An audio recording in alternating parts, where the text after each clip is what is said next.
Tim, any words of wisdom before we get started? Make me look good. Okay. Well, you asked. Yeah, and you answered. I did.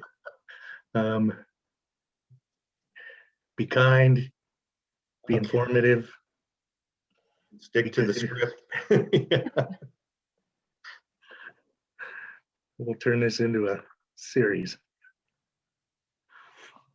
Hey guys, I'm Sarah. Nice to meet you. Sarah. Good to meet you, Sarah.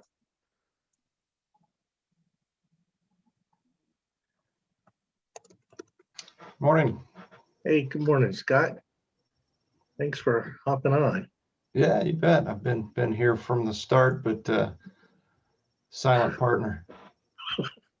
Yes.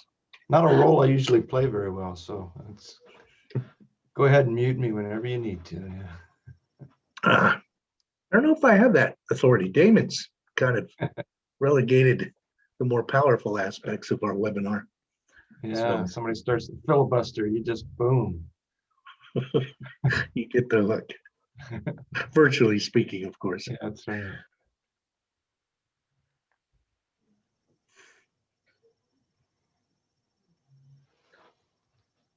I want to ask everyone how their flight was, because Best one ever. Yeah. whatever. That's one of the advantages of virtual conferences and workshops. Yeah.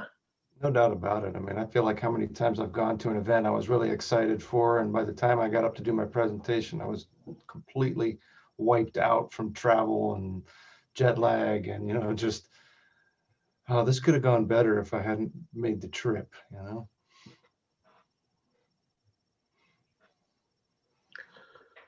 Okay, I got a quick note from Damon to go ahead and start. So I'll just do a quick introduction. You saw me at the beginning of the webinar. I'm Tim Reeder. I'm the Wood Products Program Specialist with the Colorado State Forest Service and a member in good standing, I might add, with the SWERI Wood Utilization Team. We're going to transition to our next panel from more of a product perspective, keeping that theme of innovation in a product standpoint, and we're going to take it down to even the idea of a small business, what they can do in terms of with some of these innovative products that we have available. So we have three presenters to give us their knowledgeable, unique, and expert perspectives. Scales as far out as touching on an international basis to nationwide, and again drawing it down to innovation from a perspective of an individual small business. So one of the things I want to encourage our participants and attendees is to visit our webinar's website for the full bios of our panel presenters. I'm going to try, in the interest of time, to give our presenters as much time and hopefully have some time for Q&A. So for their full bios, I encourage you to revisit our registration and webinar website. We'll begin with Sarah Smith. Sarah's with Katerra, and Sarah's going to talk to us all about, we learned a little bit this morning from Brian's presentation on cross-laminated timber. Sarah heads up the sales and outreach operations for Katerra on the mass timber, one of the more innovative, not only products, but, evolutionary building systems that we've had in, many, many decades. So with that, again, just to repeat the questions we'll try to take at the end. We'll give our presenters all a chance. So with that, I'll turn it over to Sarah, and she'll talk to us about mass timber, her particular role and perspective from an innovation standpoint. Thank you, Sarah. Thanks, Tim. I appreciate the introduction. And let me go ahead and I'll pull up some slides that we can walk through today. Thanks to everybody for joining. I'm going to assume that you can all see my screen. I'm Sarah Smith. I lead mass timber sales with Katerra, and in that capacity, I have the opportunity to work with experts within Katerra from design, production, manufacturing, sourcing, and then installation to put together solution packages for mass timber buildings, both for our own Katerra projects as well as client projects. My contact information is right here. It's pretty easy, s.smith@katerra.com, and I would love to follow up with anyone who's watching who would like more information on what we talk about today. So the remarks that I'm going to give are around how we're really moving to achieve our goal, which is to increase adoption of mass timber across North America. And our approach to achieving that adoption of mass timber is to utilize standardized designs that make this an achievable building approach and product through flexible solutions that meet client needs. So today I'll just kind of talk briefly about why we build with mass timber and why Katerra has made such a big bet, what's going on within the region where everybody on this call is dialing in from. How do we think about design cost and building with mass timber? What are some optimal building use cases where we really see the efficiency of this product coming to bear? I'll share an example of a building, and then how can we help? So we'll see how far I get in 20 minutes. So laminated timber, we believe, fundamentally changing the way that we design, manufacture, and build. And it really starts from the forests to the building that you're seeing here. So our sourcing strategies, our fabrication strategies are all designed to result in the product that you're looking at right here. This is our Catalyst project, which is in Spokane, Washington, and it features floor, ceiling, core, and wall systems, all from cross-laminated timber with an innovative ribbed glulam beam panel system. And I'll come back and do a little bit more detail on this project, which we believe really beautifully showcases the product.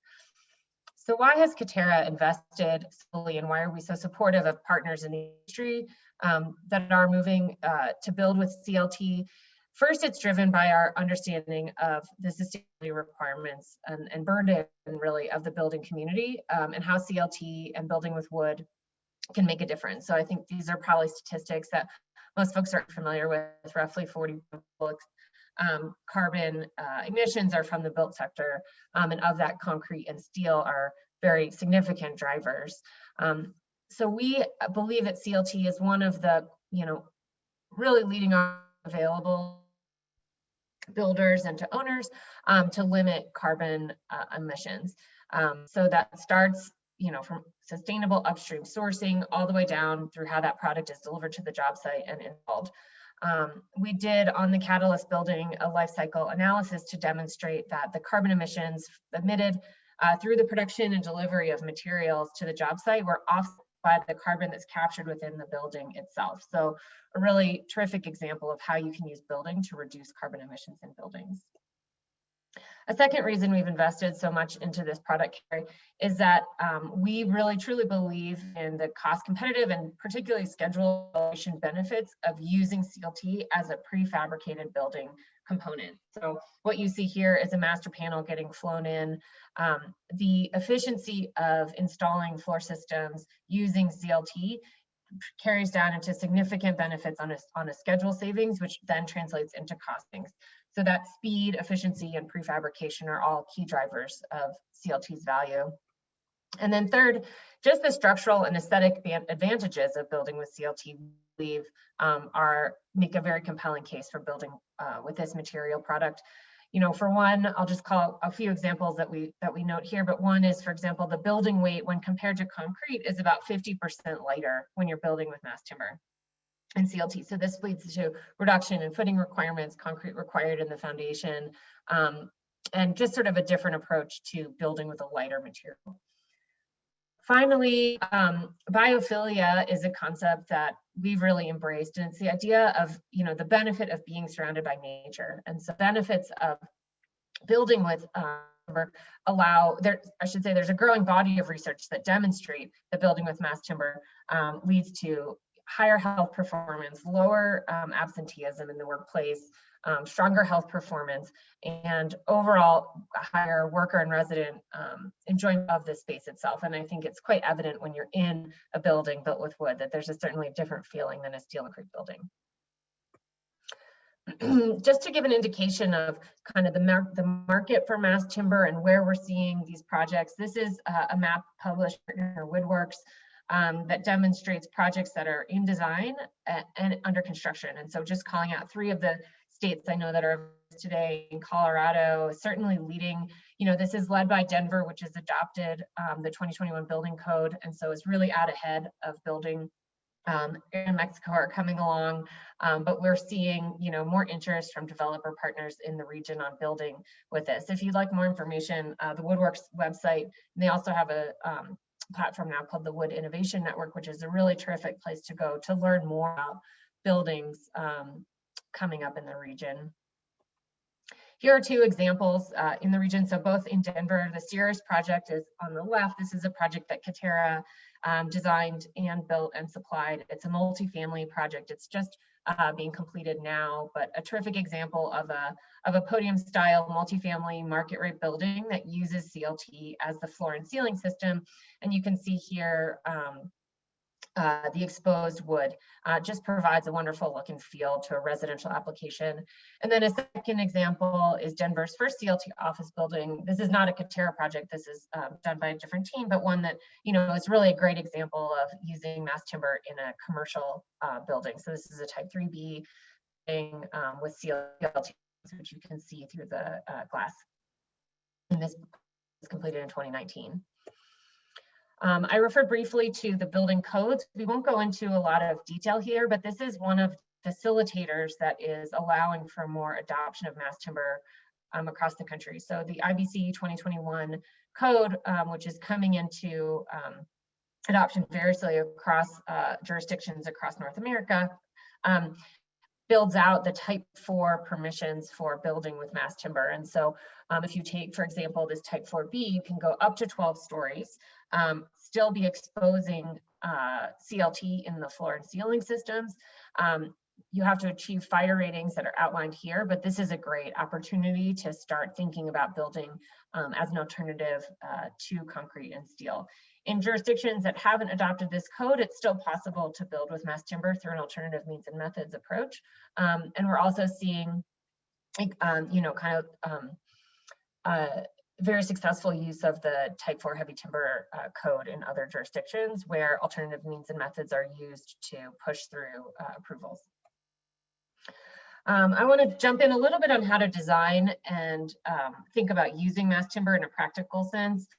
So here's an image demonstrating our size panels. In our factory in Spokane, Washington, we produce CLT panels that are 12 feet by 60 feet at the maximum, and then small is coming down from there. When you're thinking about designing a building, what we call child panels, or panels that are utilized to optimize the space within the building, are nested into the master panel. And so one of the key features of effective design for mass timber is minimizing the waste. So you can see this is a bad example of sort of old school Tetris game that gets played as we fit these child panels into the master panel. The client is buying the whole panel, so you want to be sure to use as much of that material as possible. And that's a reason why we believe, and partners in the industry all kind of advocate for engagement very early on when a client is interested in designing and building with mass timber. The earlier mass timber sensibilities can be baked into the design and engineering approach, the more efficient that a building is going to be, and therefore the more cost effective it's going to be, and more likely that it will go ahead with mass timber. Here's just an example of what that panel is down as. So this is a example of just two 30-foot panels that get split out of that 60-foot master panel. And here is what it might look like as it gets laid into a multifamily or student housing and hospitality. So spans that can achieve, we have variable span lengths depending on the ply, the thickness and the rating or grade of the CLT itself. So we can achieve, in some cases 15, 20 and greater spans. All of that is kind of a trade-off between the cost associated with the panel and the minimum span that is achievable with that product. Here are just a few more examples of how designers can think about nesting those panels onto a system. I've been talking predominantly about using CLT as the floor and ceiling system. It's the most common form, it's the most common deployment of CLT in North America, and the most cost efficient. When you get into thinking about CLT as the wall systems, it becomes more expensive, and also there's some challenges with acoustics.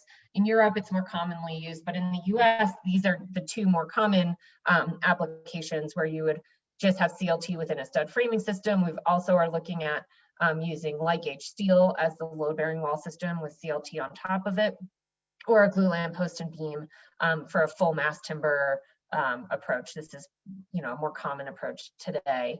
I should note also that when using CLT, the ceiling can be exposed, but because it's a softwood, there is a floor buildup required on top of the floor system. Typically, an Acoustomat and a gypcrete layer will allow both protection of the material, but also acoustics and vibration performance. A quick word on affordability. This is always a question that we get of, is mass timber a premium product? Well, yes, from aesthetic and performance perspective, it is, but it doesn't have to be a premium cost product when it's designed into the right type of building. And so I'll get into some of the building types that we believe allow for the savings and the schedule acceleration that you're seeing here. It is not, CLT is not a commodity product, so it's not really, it's not possible to kind of just swap in and out between concrete and CLT. And so again, early design is a key feature in order to create efficient deployment of the material down the road. I'm going to keep moving because I want to get into some of these platforms that, we believe are standardized approaches that allow for flexible deployment of CLT. So here's an office product or platform that we have developed. The idea is that we've developed very efficient connections and material deployment in order to make this product a more affordable solution than an alternative concrete and steel building solution. This can be designed with glue lam as seen here, or with a steel solution, which depending on steel pricing can be more affordable. Here are some examples, just a rendering of what that looks like with a glue lam system with a 5-ply 20-foot span in the ceiling. And then here's what it would look like with a steel system using a 3-ply, which is a thinner ply CLT with a steel structural system. Another platform we've been developing is a CLT warehouse. This is a great solution for clients that have set very aggressive sustainability goals that they want to try to achieve through the construction and materiality of the projects themselves. Here's a view of what a CLT warehouse looks like from the interior. This is using a hybrid steel roof and column system with a with a CLT braced structural wall system. Another example is a multifamily tower, and I referred to this earlier. This is a solution that uses light gauge steel load-bearing wall system with CLT floor decking. And so this, depending on the region and the competing costs of concrete and steel, this is a more affordable solution in many cases than concrete. And also it certainly benefits from schedule acceleration opportunities of using a prefabricated wall system as opposed to a concrete, which requires significant drying time. I'll just zip through a quick example of a project, a catalyst building. So this is up in Spokane, Washington, and really showcases all, a wide range of uses available to builders. So like I showed on that very first image, this uses a CLT wall system, floor system, and core wall. And here just are some of the metrics. This building was designed to meet Passive House standards. So not only is there carbon offset from the construction of the building, but then zero energy and energy cost going forward. I'll keep moving through this. This is just giving you a setting of where the job sits within Spokane. Here's an exterior shot. These are prefabricated wall systems using a 3-ply. And there were obviously significant noise concerns for this, given that the train track was right next door.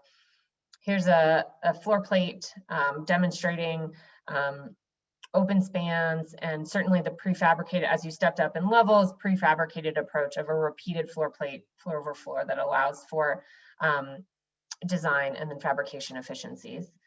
Here are a few exterior shots. Here's the interior showcasing glulam columns and CLT ceiling system. Another example of the floor plate. Here's when the job was under construction. So you can see here the core shear walls going in, and this is what they look like on the interior. The building used a BRB buckling restraining brace system to counter for seismic concerns.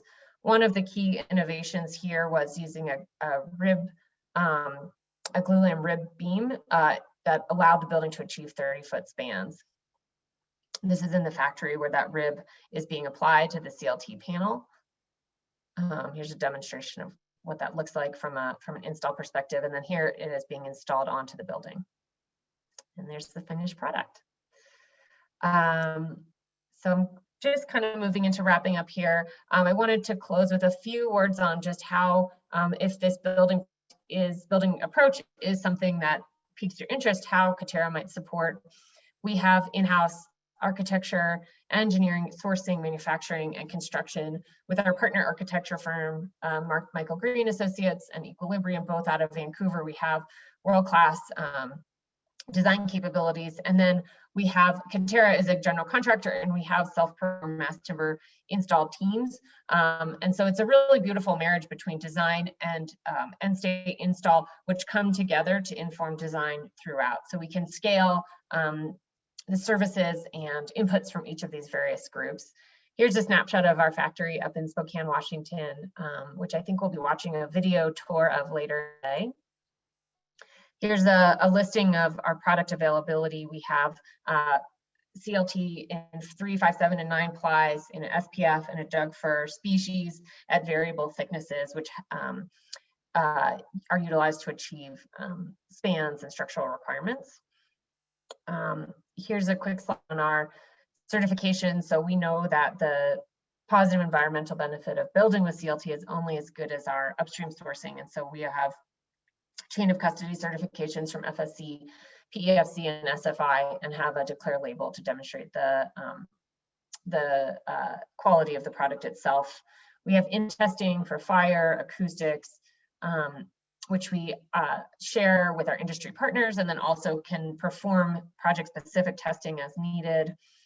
A quick view of where we're delivering projects across North America. We're right now delivering a job in Washington, D.C., and just wrapped up in Minnesota, and hoping to get down. And the Grove project that I mentioned earlier is in Colorado, and get more opportunities in the Southwest region. So I think I'll pause there and hand back to you, Tim. Thank you. I look forward to answering questions. Thanks, Sarah. That was a great presentation. I'm obviously take some homegrown. I'm glad to see that Denver's been such a good adopter. A lot of exciting things communicating with the architectural and building community there. So you hit the sweet spot on the innovation side of it, and we look forward to you hosting a virtual tour later today, or maybe tomorrow, I'm not quite sure. But with that, I'm going to pass it on to our next panelist, and this is kind of a pleasure for me. Kurt's actually a colleague of mine. I've worked with Kurt for close to 20 years in the Colorado State Forest Service, doing our own form and fashion of wood products program delivery and forest products business support. So Kurt's going to represent his experience, his recent experience, taking this concept of innovation and applying it at a small business level, taking, some of the innovation that we see being developed and how do we commercialize that to benefit a small business. So Kurt, I'm happy to turn it over to you.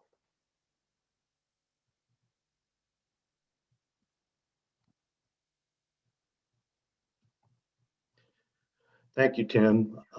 Good morning, and I'm going to, as Tim said, talk about a project that I've been involved with, which involves producing lumber using the edge glue and rip, or EGAR method. And as far as an agenda, I'd like to give a little background to the EGAR method and then talk about process. And then we'll jump into the pilot project that we conducted with a small manufacturing company in the Fort Collins area, followed by preliminary testing and then a summary and conclusion. So as far as the edge glue and rip method, it's a concept developed by the Forest Products Lab back in the 1970s. And it is basically a sawing and gluing technique that reduces wood loss during milling. And it also permits the use of low quality raw materials to make high quality value added products. So if you look at the resource that we have along the Front Range in Colorado, it fits this type of concept pretty well. We have a lot of low value, small diameter ponderosa pine, and particularly with the fires and the beetle outbreaks that we've had in that forest type, we have a lot of available material to work with. So if we look at the EGAR process, just the basic steps, we start with a log that is either flitch or live cut. The flitch cut lumber is seasoned and then edged, and we take that lumber and edge glue it, producing 4 by 8 foot panels, and then the panels are ripped to the desired width, producing lumber from them. And we're generally looking for wider widths.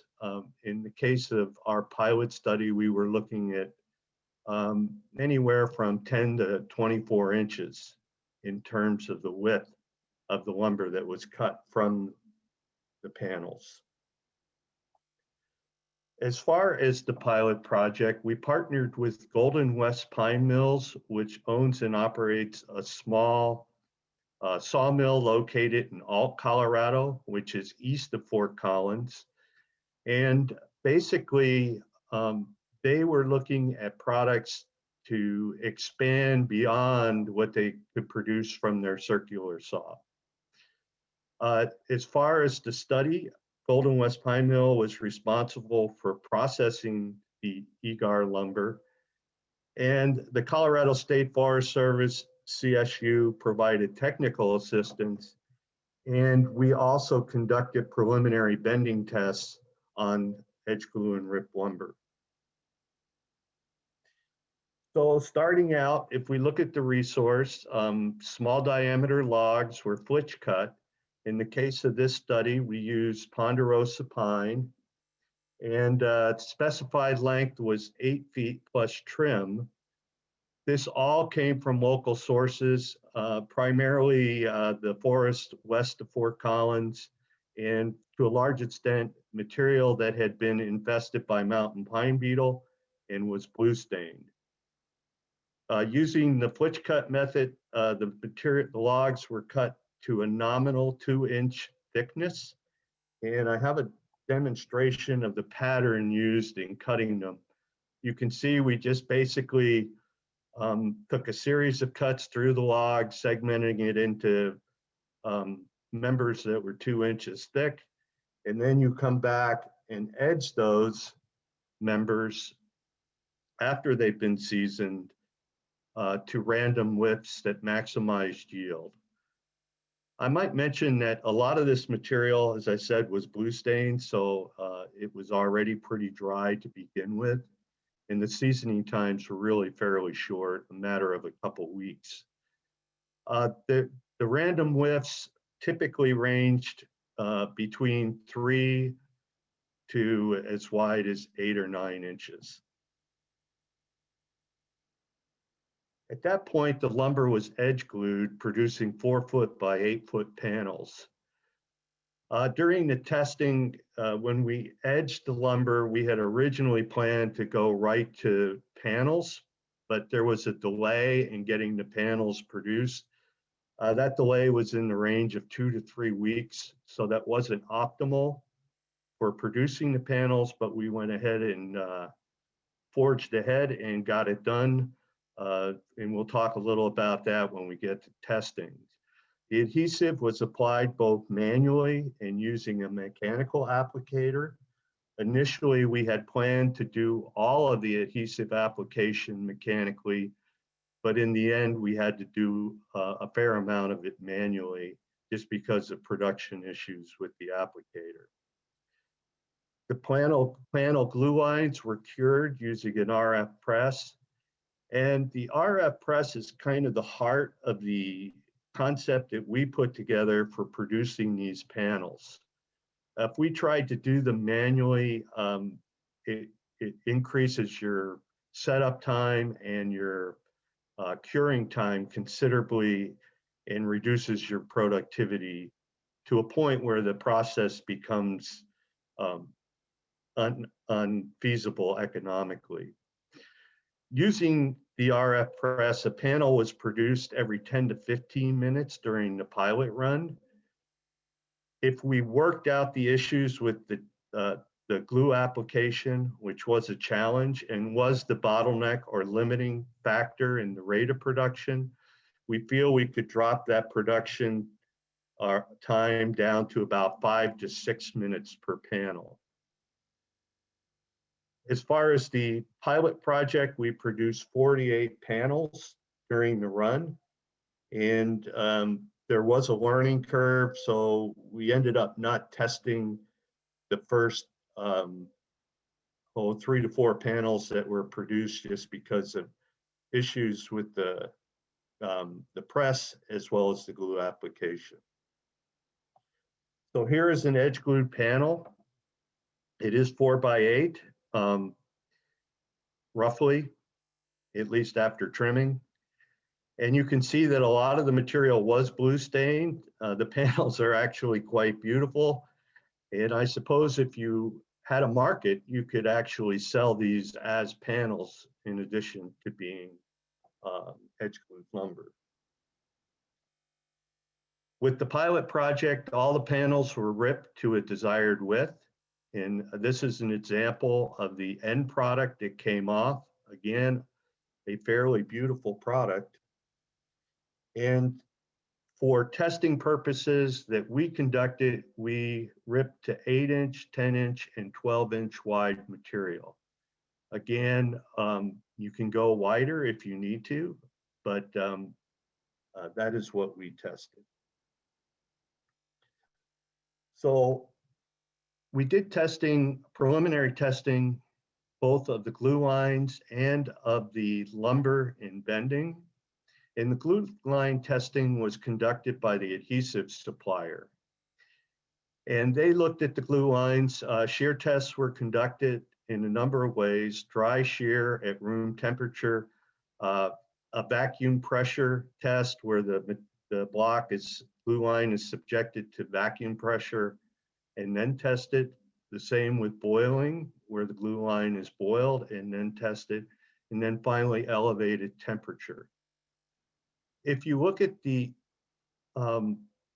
testing relative to minimum standards, except for the boil test, the glue lines tested out very well and met minimum standards. The supplier concluded that the results were really quite promising, as did we, and especially since the wood was not freshly prepared prior to processing, we felt that there was cause for optimism related to the end product. We did do subsequent testing, which revealed that the RF cured glue lines exceeded all requirements when the wood was properly treated or prepared prior to setting up the glue line. Bending tests were conducted at the CSU Civil Engineering Lab. As I mentioned, we tested 8-inch, 10-inch, and 12-inch wide lumber. Both edge glue and rip and solid wood lumber was evaluated for comparison purposes. A 3-point bending test to failure was used to evaluate the members. And again, the principal idea here was to compare EGAR and solid wood lumber to basically see how the edge glued lumber performed.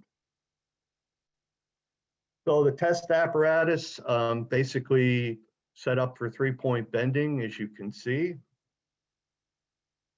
And we got a lot of very common wood failure modes. The one on the right is a cross-grain tensile failure, or excuse me, on the left is a cross-grain tensile failure, and the one on the right is a brash tensile failure. Again, very common wood modes, failure modes.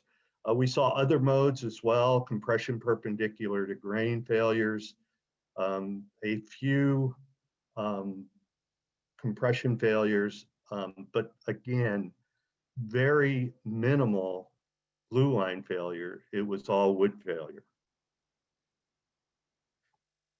So if we look at the summaries and findings from the bending tests, MOE, modulus of elasticity, and MOR, modulus of rupture, were determined for each member. Again, they were tested to failure.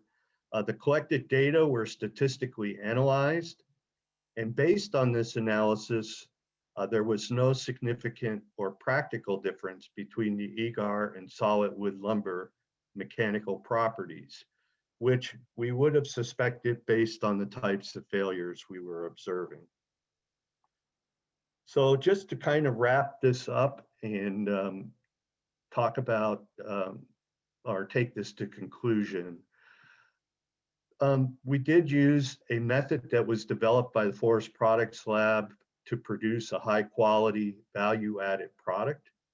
Now, I would say that we made some significant modifications to the process that they used at the Forest Products Lab.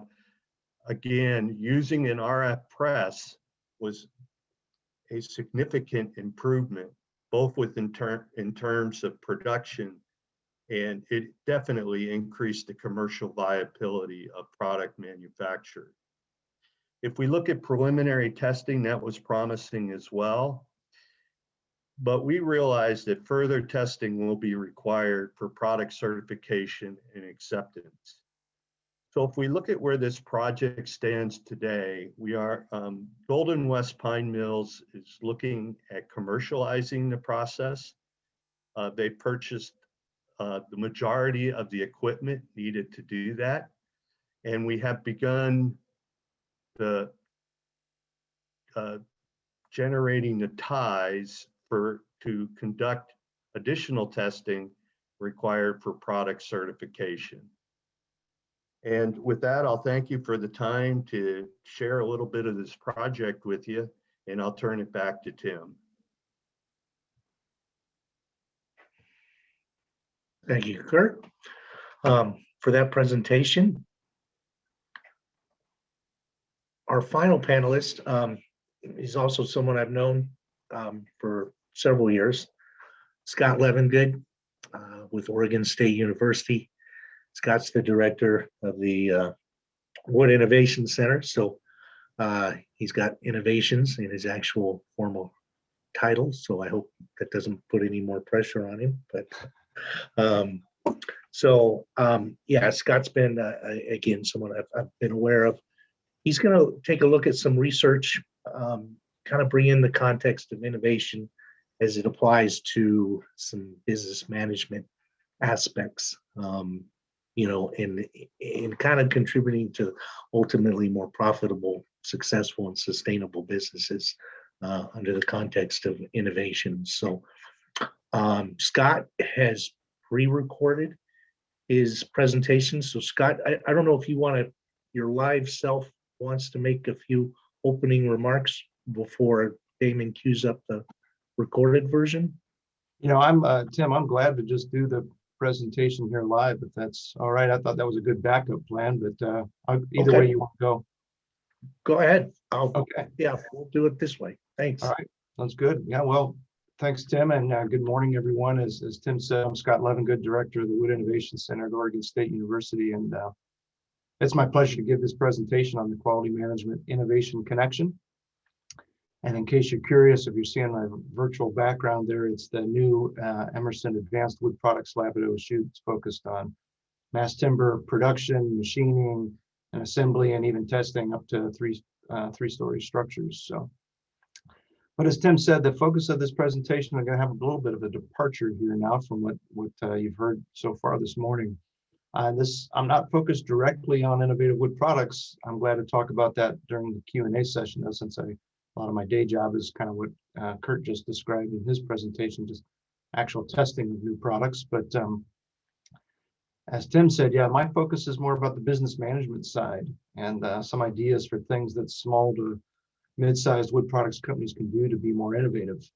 And so my premise here for the work that you're going to see here presented is that all companies take some approach to managing for quality. And what I'm going to address here is how that approach might be adapted to achieve both quality and innovation performance. And again, with really the focus on smaller firms. So I'll begin with some background information on quality and innovation as competitive forces in the industry, and then address the motivation for the research I'm describing here. Part of the background will address this question that has come up many times among researchers and leaders in business. Specifically, are quality management innovation even compatible goals? In other words, is it quality plus innovation, or is it quality versus innovation? Is there a conflict there? And then I'll outline the two-phase approach that I use. First, to identify firms for case studies, and then to get the in-depth information about those firms' practices through on-site visits and interviews.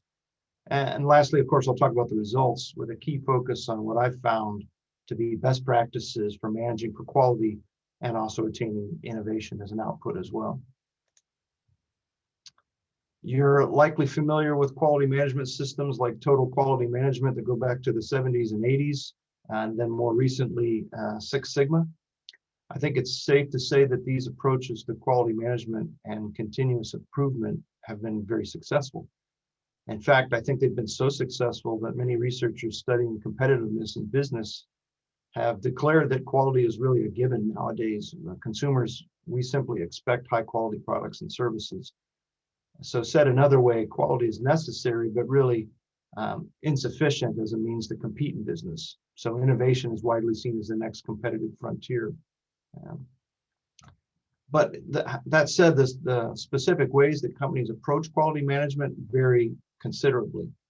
For example, companies might say they're customer focused, but with a little exploration, you can quickly learn that the things they're doing to focus on their customers is pretty different depending on the company.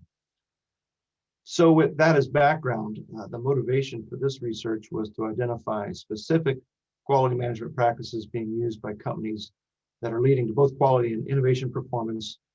So said another way, what should managers do to achieve both goals?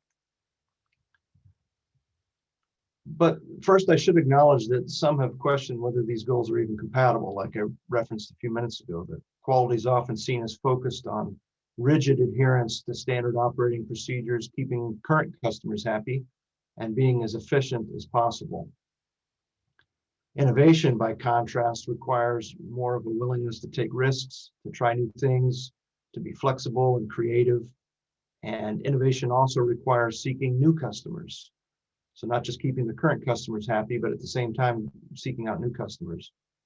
As a result, a strong focus on efficiency can be seen as an impediment to innovation. At this point, I'm sure this is sounding like a pretty academic exercise to you. However, the goals really were to actually identify practical how-to information that small businesses can use. Again, assuming the goals are compatible, that firms can be identified that are achieving both quality and innovation. Using customer focus as an example, what does this mean in practice? And is there an approach to customer focus, for example, that leads to innovation outcomes as well as quality outcomes? And the same can be said for other managerial practices like employee involvement, leadership, and things like that. The approach followed was aligned with quality management in terms of studying processes and in terms of inputs and outputs. And in this case, the inputs were related to quality management. Business leaders were asked questions related to their approaches to leadership, people management, customer focus, strategic planning, process management, information and analysis. And then the outputs were related to both quality and innovation. Quality in terms of conformance, performance, durability, and reliability. And then innovation broadly defined as new products, new processes, and business systems innovation, which is also called managerial innovation. I think all too often when we do case study research, we're often tempted to go directly to interviewing firms we assume meet our research criteria, such as firms that everybody knows are innovative, for example. But I wanted to put a bit more effort into ensuring good representative companies were identified. In this case, the research was conducted in 2 phases, with the first phase focused on identifying the companies to be studied, and a mail survey using questions based on the previous slide about quality management practices and business performance was sent to over 2,600 forest products companies in Oregon, Washington, and California. The goal was to identify what were referred to as balanced versus quality-oriented firms. And I'm going to use these categories for the rest of the presentation, so I really want to emphasize the definitions here. Quality-oriented firms were those that focused on quality, but not innovation. Whereas the balanced firms, by contrast, they focused on both quality and innovation performance. And then in phase 2, that involved visiting the companies, conducting in-person interviews, taking tours of the facilities and so forth. And then the results were analyzed to identify differences in managerial practices. So before getting to the results, a little detail on the 4 case firms that were explored. The characteristics of those firms are presented here. Individuals at similar management levels, presidents, vice presidents, etc., were interviewed in all 4 companies. The ages of the interviewees were similar as well. These were all men that were in their mid-50s or slightly older. There was, however, a pretty key difference in the time these people were with their companies. Interviewees at quality-oriented firms had been with their companies over 2 decades, whereas the interviewees at the balanced firms had only been there 4 or 5 years. And then the size of the companies was similar at 10 to 15 and then 50 to 75 employees. So again, small companies. And then the industry sectors varied from roof trusses to remanufactured wood products, kitchen cabinet manufacturing, and sawmill. So pretty diverse. So now to some results. With that, all of that as background to have a little bit of context to understand what the results are that I'm presenting here. As a first step in looking at the results, I think it's important again that we validate the categories. And in fact, many of the firms that I started to talk with, I couldn't validate the categories. So they said they were innovative, but I found no evidence of it. And so I wound up with just 4 firms in that regard. But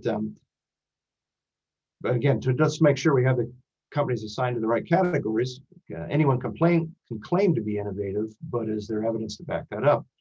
So for starters, there should be evidence that all 4 companies had a focus on quality. Again, quality-oriented or balanced, both should have an emphasis on quality. And that was found to be the case with things I saw in the facilities, as well as statements such as shown here. If anybody was eyeing quality and not just low bid, I think we were by far the best value. And the well-known mantra of quality, do it right the first time.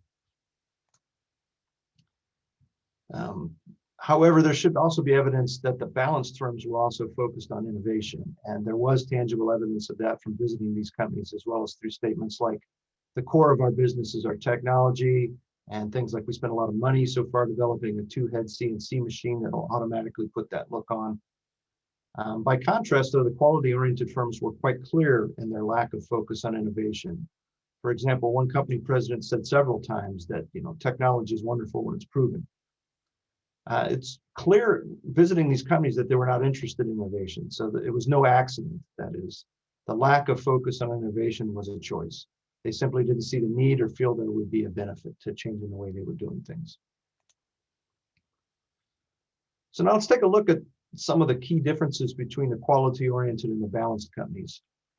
For starters, from the standpoint of customer focus, the balanced firms were more proactive with their customers, as evidenced by statements like, if we saw sticks in the air, meaning, as you see in the photo here, new homes under construction, they would stop by, measure it up, and as long as they could get the contact information, they'd do a bid, and then we'd do a set of drawings. And the other company was proactive with customers as well, in saying that they would try to get the customers out to visit and tour their facility each year. By contrast, the quality-oriented companies took a more passive and reactive approach to customer interaction. For example, their view of customer focus was word gets back quickly, as a way of saying if customers aren't happy, they'll let you know. And similarly, if customers keep buying from you, assume they're satisfied. And this idea of proactive versus reactive was pretty apparent with company culture as well. The balanced firms took a proactive and strategic focus beyond the next quarter, as evidenced by quotes like the one you see here. I came across this ultrasound technology. I did a lot of research on my own, and just, hey, could we ever apply this to our product line? And then further, out of the 100 ideas I bounce off people in the company, 90 of them don't go anywhere. 10 of them go far enough that I'll actually do something. Maybe 1 or 2 will stick. So very, creative, exploring things, if you will. But then again, the more reactive, short-term focus of the quality-oriented companies was apparent with statements like, when we were busy, we were just buried, bringing in a complicated job. We ain't got time to mess with it, take it somewhere else. And then when the market crashed, now we're like, okay, we have to learn how to go out and sell. Notice also for this last company, the quality-oriented one, that they didn't have a website, and nor did they see a need for one. And there's many more areas where such contrasts could be made. But I'm going to jump ahead at this point and simply point out what I think are the best practices for the quality innovation, quality management innovation connection based on this work as well as that of others. Now, again, we have to assume a firm wants to pursue innovation, and that really is a key assumption. And that, again, the quality-oriented firms I interviewed were pretty clear in that they were not interested in innovation. So again, assuming a firm wants to pursue innovation, they should strive to ensure proactive interactions with customers. And that's existing as well as potential new customers. Their customer focus efforts should be on both customer convenience and customer success. And I'll explain what I mean by that in the next slide. And as far as company culture goes, it seemed clear that the 2 types of firms viewed innovation very differently. The culture in quality-oriented companies was such that innovation was viewed primarily as technology for technology's sake. Balanced firms, on the other hand, talked about innovation as a means to achieve some key company goals, such as improved product quality. Balanced firms also worked to ensure employees had opportunities to share in the company's success and help the organization implement changes. And further, balanced firms were also more actively engaged in benchmarking their competitors to seek industry best practice.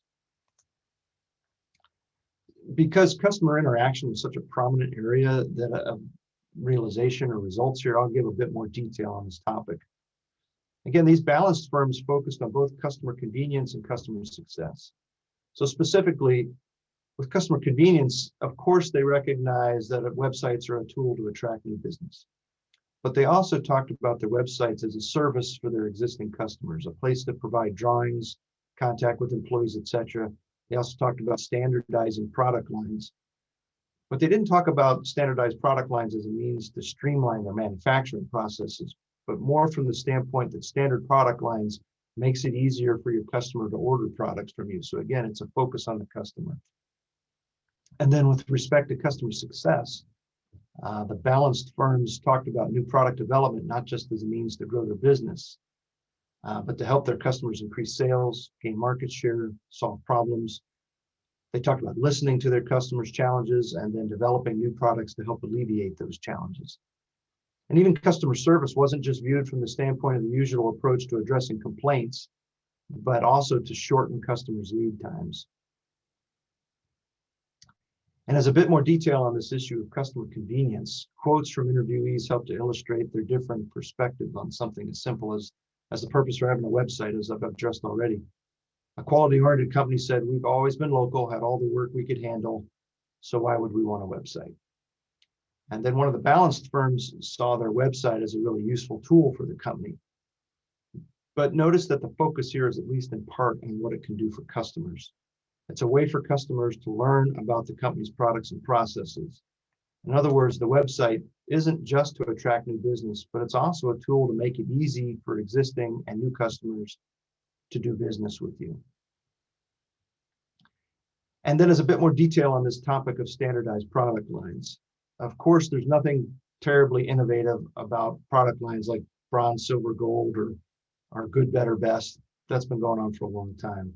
Companies have long taken that approach to streamline their production, increase production efficiencies, and lower their costs. However, the balanced firms I interviewed talked about this also from the approach of a convenience for customers. For example, by having standard product lines, customers don't have to keep coming back for quotes. And that's really a win-win in terms of convenience. And this second quote here is from the cabinet manufacturer. This was an approach they took so that they could proactively provide bids to contractors building new homes in their areas. This was the reference to the when we see sticks in the air. They, in order to be able to attract new business, they figured out they had to establish these product lines with species and features to make it easier to proactively provide bids for new home builders. So that's a lot of information here. I went through pretty quickly. It's a lot to try to distill down into a simple summary, but the key differences, again, between the two categories of companies were, again, the balance, that is the quality-oriented and innovative firms, the balanced firms. They were more proactive, they were more strategic about the future of the business, and they took risk. And really, for me, a key, I think, was the way they talked about innovation. They talked about innovation as a means to achieving a variety of company goals, including to improve quality, cut costs, and grow their business. The quality-oriented firms, by contrast, took a more reactive approach to the business environment and to their customer interactions in particular. They were primarily focused on meeting present needs and were pretty risk-averse. These companies viewed innovation as technology for technology's sake. When asked about innovation, they simply said technology is wonderful when it's proven, rather than any kind of recognition that the strategic goals technology might help the company to attain. And then further, these companies also talked about the fact that they were focused on people rather than technology. I'll say that again. They said, we are focused on people rather than technology. But before you get a warm, fuzzy feeling about this focus on people, at least one of the companies followed up that sentiment with a statement, because when the market tanks, you can lay people off, but you still have to make the payments on technology. And with that, I will stop sharing and turn it back to you, Tim. Excellent. Thank you very much, Scott. You're welcome. So I'm going to encourage folks. We got, I think, back on time a little bit. So I encourage folks, don't hesitate to put questions into the Q&A box for our panel presenters. But so I'm going to give you a few more minutes to do that while Sarah's communicated that she actually got a few directly to her, I think, through chat. So I'll give you some time to type in some of the questions through the Q&A box, and meanwhile, just hand it over to Sarah for a few minutes so she can address those questions that came directly to her. Sure, happy to, Tim. A number of questions have come in through the Q&A, which I've typed in responses, but I think folks on the call may benefit from hearing those questions. The first one was, why do you have to limit the amount of exposed CLT surface when buildings are taller? The reason for that is to achieve fire ratings. So additional fire protections are required as you go up in height, and so more drywall is required to cover the wood material. A lot of that can be addressed through alternative means and methods, work with the local jurisdiction.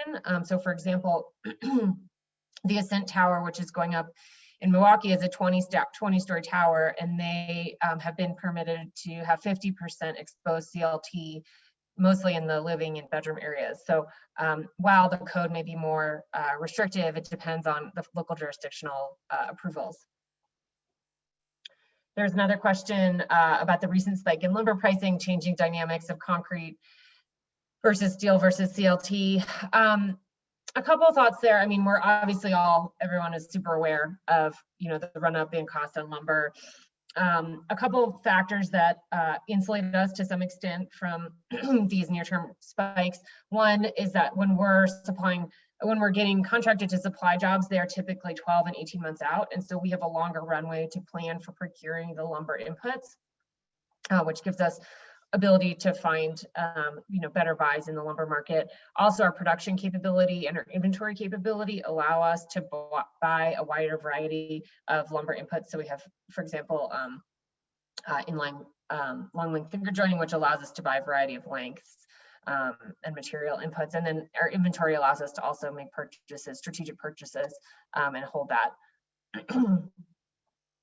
There was another question about credits for using wood versus concrete or steel. And there are, so for example, like in the LEED credit, I mean, more of the LEED credits are very specifically designed to not favor one particular material or structural approach. But there are certainly some point categories that CLT will allow you to perform better. One of them is just performing a life cycle analysis. Just that study in itself gets credits. But I'm happy to, we have some literature on kind of what are those point categories and how can you think about using them to achieve additional credits. So if anyone wants, if you want to follow up, I can send that over to you. Let's see, there was a question on R value. So the R value of CLT is roughly 1.25 per inch of CLT. And so greater R values as you go with a thicker panel. Let's see, there was a question around sourcing of small volume or low value timber. And this also actually relates to another question we got about sourcing strategy. So our products are certified, the species product is certified for a particular lumber sourcing region. So our Katerra's SPF is certified from a British Columbia South lumber stock. And so that's our current sourcing strategy, is to source from British Columbia on the SPF. Doug fir, we are certified to source from Idaho, Oregon, and Washington. Over time, we'll look to get the SPF certification for the US. So that limits the types of timber that we can use to achieve certified products. But practically speaking, you can use a variety of products. You could use, smaller volume, lower volume timber to generate the CLT using our machinery, but they just we couldn't certify them. And then there was a question about EPDs. Yes, available for CLT. Katerra is currently pursuing our EPD for our CLT product, but that is a certification availability for this product type. And I think, oh, here's one more question. What is the long-term off-gassing from CLT? I don't actually have data on that. There's a lot of thoughts going about just long-term reusability of CLT. And because Europe is about 20 years ahead of us in terms of producing CLT and using it for building, there's more of a body of research over there. It's a good question. And I think an area, the question about off-gassing is one probably that could use some more study. Open to any other panelists who want to weigh in on that.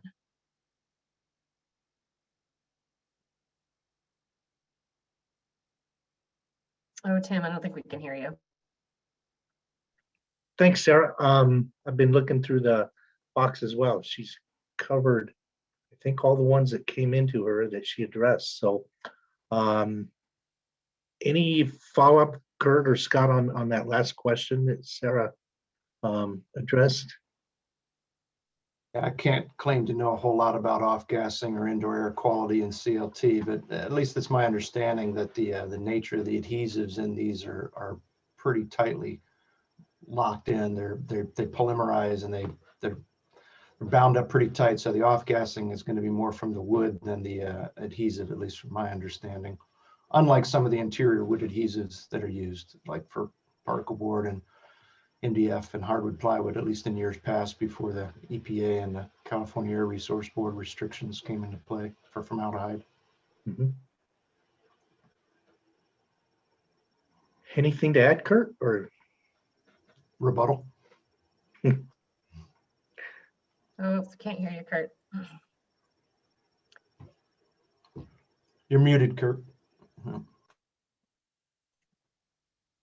Yeah, I think that question's been answered.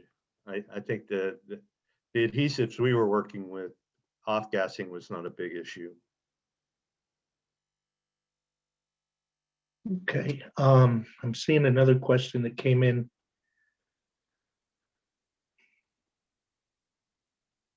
If there basically touches on, has there been some recent progress into Forest Service lands and certification of those arenas? So I'm not sure, kind of from each of your perspectives or experience, if you guys would want to maybe address that question. And that's outside my purview. I'm sorry. I'm sure there's somebody here on the webinar that knows. And what kind of certification are you talking about? It's non-specific, just certified sources, environmental focus. Oh, okay. The U.S. Forest Service lands, Or or SFI. And, yeah, they're not currently certified in any yeah. inroads into that. Have we seen, or have you guys seen as panelists? Somebody type in the chat. I don't know. I'm not aware.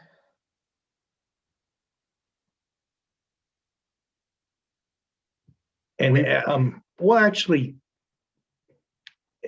to some extent, we have a panelist tomorrow that's going to talk about kind of a localized certification effort that she's established in New Mexico that does bring into this federal lands component on a small scale. So I encourage, you know, if you guys, that particular person that put that question in may get some sense through tomorrow's program. Tim, we've had discussions on certification, and we even talked about the possibility of going through the process to get the Colorado State Forest west of Fort Collins certified. It's really kind of stopped at that point, just a discussion phase. The nearest certified forest right now to our area is, I think, 1,100 miles away. So it's kind of cost prohibitive to bring the wood that far. So most of our wood has come, for our projects, has come locally sourced. We certainly have a supply of that to deal with. The other thing I would say is the benefits of using certified wood, especially in LEED certified buildings, for example, which we do have on the campus of Colorado State University, is probably not sufficient to go through the certification process at this point, but it's certainly something we've had discussions about. Okay, thanks, Kurt. We did get one question to come in on, do you believe you had higher utilization in working with your project, with your particular milling, the process? Were you able to account for defects in a much more efficient way? Well, we did that in a couple ways. One, there was an increase in yield. We estimate at least 10 to 15%, maybe more, depending on the size of the timber. As far as randomizing defects, you can do that when you place the members or the panels on the platform for ripping. And generally, we allowed at least a 1/2 inch to 1 inch distance from the cut line of major defects and glue lines. So we didn't rip right down a glue line, for example. The other thing is we could randomize knots, and we did some of that. I think at this point, with a pilot project like this, we're just trying to get the panels produced. But I think that's an area where you could really look at this product and perhaps even increase the strength, both MOR and MOE, that you would get out of this lumber by carefully placing the cut lines to move defects to the middle of the member as opposed to being on the edge. So there's lots of opportunities for future research on this, and I suspect we will get there at some point. There was kind of a different perspective on this question as well. From a quality standpoint, Kurt, did you have any concerns with using small diameter wood in particular physical characteristics or anatomical characteristics affecting the quality of the product or process? The blue stain had no effect on the material itself in terms of mechanical properties. At least testing has shown that for the most part. I suspect that the bonds that we were getting were pretty good.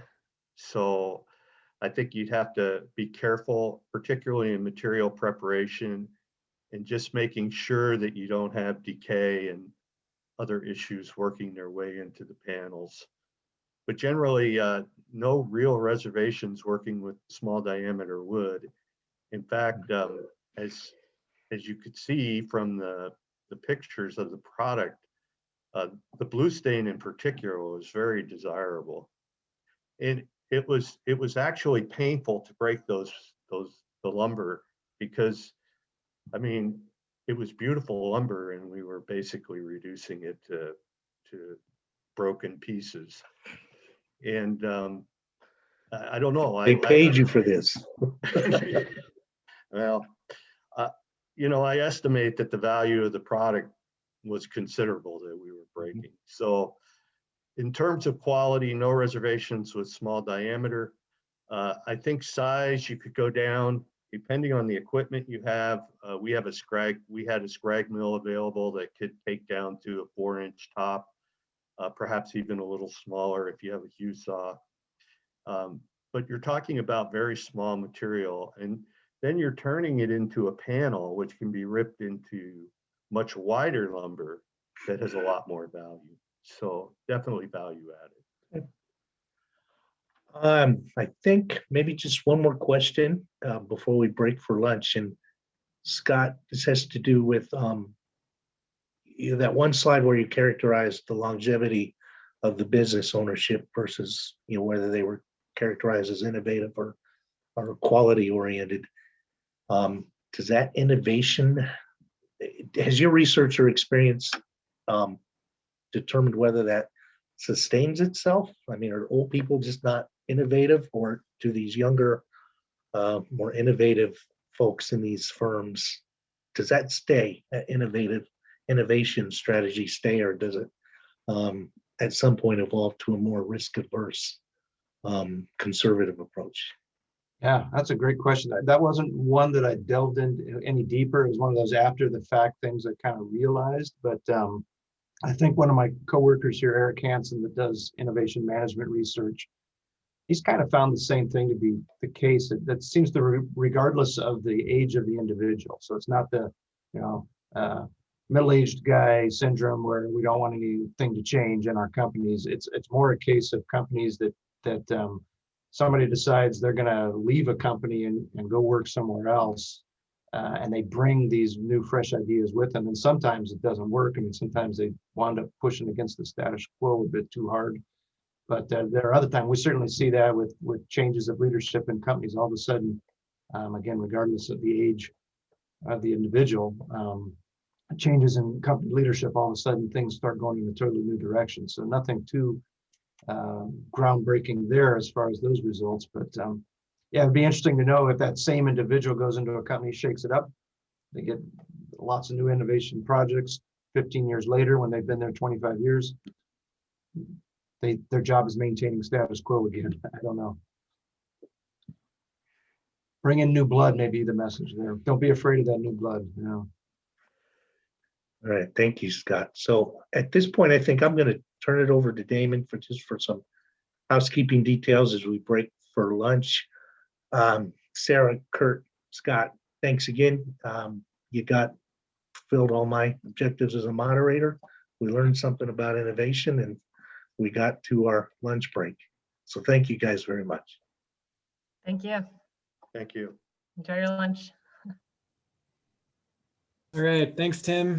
Thanks to all the presenters so far. It's been awesome, and we've made it to lunch. So just a couple quick housekeeping notes. A reminder, if you want SAF credits, go ahead and type it in the chat. Just type your name and CFE or continuing forestry education. And we will go ahead and take a break for lunch until 1:30 Mountain Time. And we'll close down the webinar until then, and we'll reopen it at about 1:15 for people to join back. And you can use the same link that you used to join this morning. Same link and password will work again. And so this afternoon, we'll be doing a virtual field trip. So we've got 4 really cool video segments by some of the presenters we've already seen with additional content, and then some new people this afternoon. So I hope to see you all back at about 1:30 for that afternoon session. Thanks, everyone.